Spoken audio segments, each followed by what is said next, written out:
Балалар, бүгін біз судың қасиеті жайында зерттеу жұмысын жүргіземіз. Су өмірдің мәні, сусыз өмір жоқ. Тіршілігіміз сусыз болмайды екен, біз сусыз өмір сүре алмаймыз. Судың түсі қандай, балалар?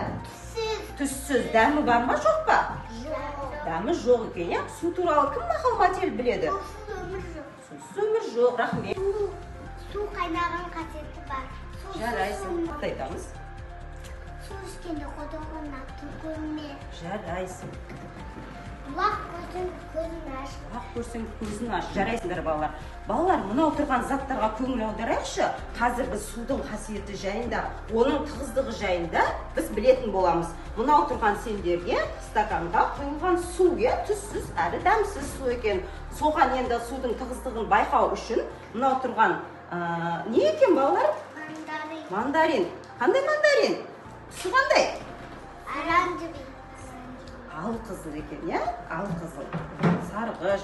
Біреуінің қабығы ашылған, біреуінің ашылмаған екен, Енді соны суға салып зерттеу жұмысын жүргізейікші, Бисұлтан.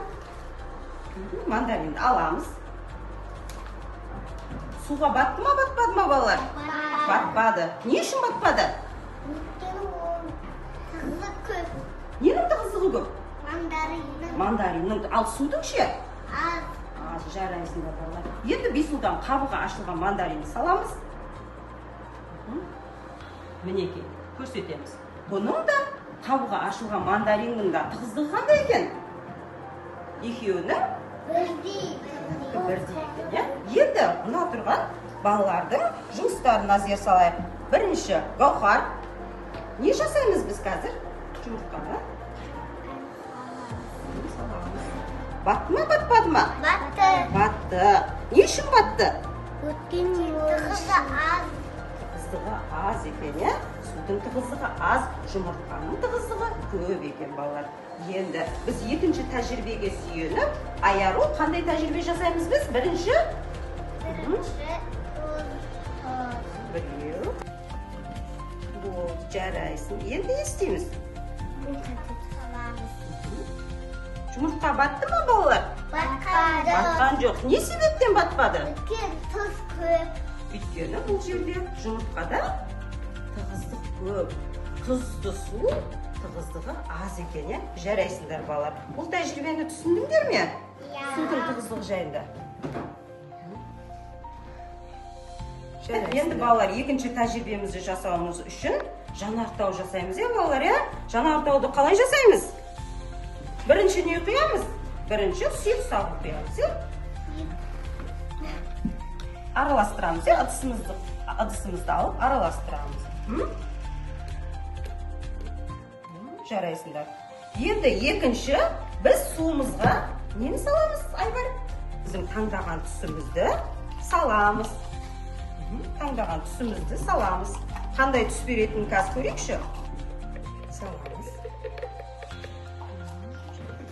Араластырамыз, кәнекей. Қандай түс шықты сенікі, Айбар? Жасыл. Сенікі жасыл түс шықты. Сенікіші, Гаухар? Менікі көп. Сенікіші, Айару? Сенікіші? Менікі жасыл. Сенікі де жасыл. Сенікіші? Қызыл. Қызыл түс шықты, жарайсыңдар. Саламыз.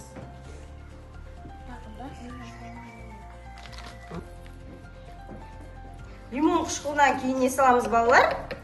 Енді содамызды саламыз. Саламыз.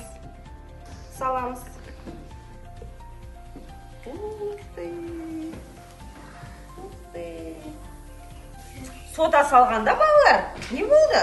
Бізде суда реакция пайда болды, Суымыздың тығыздығы артып, сыртқа қарай көпіршіктеніп атқылады.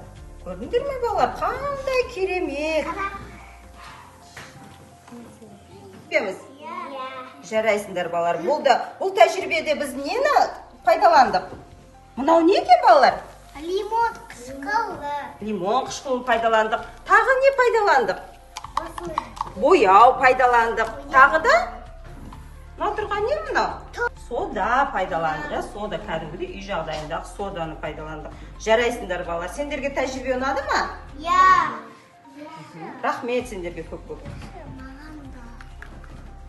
Су қанша күйге бөлінеді?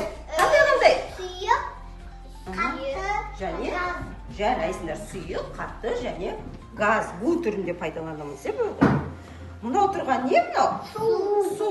Сұйық па бұл? Сұйық екен, я? Ал осы суды біз қысқа қарай су қандай күйге енеді? Қандай күйге енеді? Ұстап көріңдерші, қатты ма? Қатты ма екен? Қатты ма? Қатты екен, я? Міне, судың екінші күйі. Ал судың үшінші күйі, біз үйде шай қайнатамыз ба?